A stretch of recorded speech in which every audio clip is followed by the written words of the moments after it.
آج بھی ایران اور اسرائیل کی دشمنی لگی ہوئی ہے آپس میں۔ بعض لوگ کہتے ہیں کہ دونوں دشمن ممالک ہیں، کیا کسی کے لیے دعا کرنے، لیکن اسرائیل نے فلسطین کے اوپر ظلم کیا، اللہ کی لاٹھی بے آواز ہے، ان بطش ربک لشدید، اللہ کی پکڑ بڑی سخت ہے، اللہ دیکھ رہے ہیں کہ اللہ نے ان کے اوپر مسلط کیا ایران کو۔ آج بھی ایک دو ویڈیو میرے سامنے آئی کہ وہ رو رہے ہیں، چیخ رہے ہیں کہ ہمارے اوپر اتنا ظلم ہو رہا ہے، اللہ کی لاٹھی بے آواز ہے۔ انہوں نے فلسطینی مسلمانوں کے خیال نہ کیا، فلسطین کے مسلمان بچوں کا خیال نہ کیا، ان ماؤں کی عزتوں کو لاج نہ رکھی، جو مائیں رات کو سوتے ہوئے بھی برقع پہن کے سویا کرتے تھے کہ پتہ نہیں صبح ہوگی نہ ہوگی، کس حال میں ہوں گے، کہ ہماری عزت ہمارا پردہ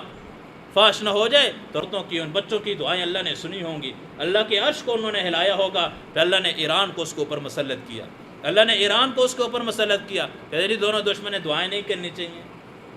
کسی کے لیے بھی دعا نہ کرو۔ خیر ایسی بات نہیں ہے، جو اسرائیل اس نے اگر ظلم کیا ہے تو ہم اس کے خلاف دعا کریں گے، کیوں نہیں کریں گے؟ اللہ اس کو ہدایت دے، اگر ہدایت نہیں تو اللہ اس کو تباہ و برباد کر۔